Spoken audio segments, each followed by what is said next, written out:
Ел президенттігіне кандидаттардың үгіт-насихат жұмыстары қыза түсті. Қазір жер-жердегі штаб өкілдері сайлаушылармен кездесіп, кандидаттар да ел аралап жүр.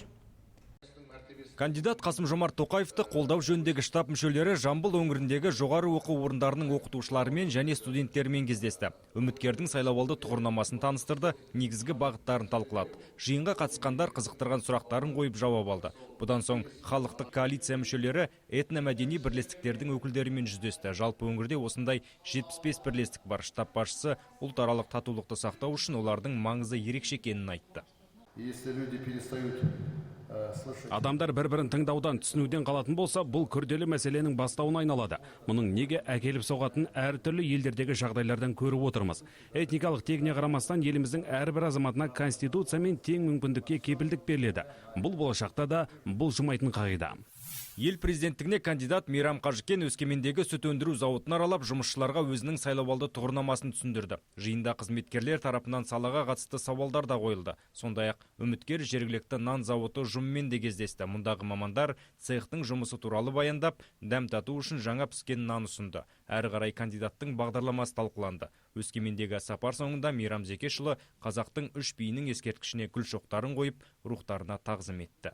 Шығыс өңіріне келіп отырмын. Медицина саласындағы жұмыскерлермен кездестік, көп мәселе талқыладық. Екінші кездесу ГЭС-те болды, энергетиктермен, онда да маңызды сұрақтар болды. Ой пікір алыстық, сүт өндіру зауытында өтті. Идеологиялық терең пікірталас болды. Өзім соны кішкене қуанып отырмын. Президенттікке кандидат Қарақат Әбденнің республикалық штаб жұмысы қыза түсті. Бүгін үміткер кезекті кеңес өткізіп, аймақтарда атқарылған жұмыстарды пысықтады. Сайлаушылар тарапынан түскен ұсыныс пікірлер сараланды. Қарақат Әбден бұған дейін еліміздің 6 аймағында болып тұрғындармен жүздесті. Оның ішінде көп балалы аналар, іскер әйелдер, медицина және мектепке дейінгі білім беру мекемелерінің қызметкерлері бар. Алдағы уақытта Ұлытау, Қызылорда, Түркістан, Солтүстік Қазақстан облыстарының сайлаушылармен кездесу жоспарланған. На сегодняшний день у нас работает 20 предвыборных штабов. Аймақтарда 20 сайлауалды штаб жұмыс істейді. 2000-ға жуық волонтер тартылды. Үгіт-насихат жұмыстары белсенді жүргізіліп жатыр. Өңірлердегі сенімді өкілдер сайлаушылармен кездесулер өткізуде. Тұрғындар мемлекеттің қоғамдық саяси өміріне белсенді атсалысуда.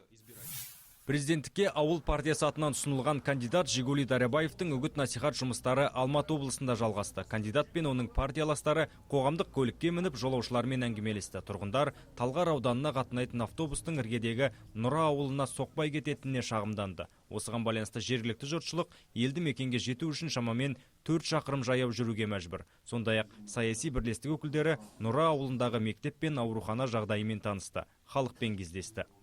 Бүгін біз штабымызбен бірге, кандидатымызбен бірге мына Алматы қаласының маңындағы Нұра ауылына келдік. Бұл ауылдың өзінің ерекше статусы бар. Бұл алыс шалғайдағы елді мекен емес, бұл мегаполистің маңындағы ауыл. Барлық адамдар өз күшімен жасап жатыр. Балаларға жаны ашып, балабақша ашып отыр. Президенттікке кандидат Нұрлан Әуеспаев бүгін республикалық сайлауалды штабында болды. Үгіт-насихат жұмыстарымен танысып, атқарылған жұмыстарды қорытындылады. Кездесулерде көтерілген проблемаларды саралады. Әрі өңірдегі сайлаушылардан түсіп жатқан қоңыраулар мен хаттар көп. Барлығы дерлік сайлауалды бағдарламасына қатысты сауалдар мен ұсыныстар. Штаб өкілдері олардың әрқайсысы мұқият зерделеп, тиісті жауаптарын беріп жатқанын айтты. 20 штаб бар аймақтарда.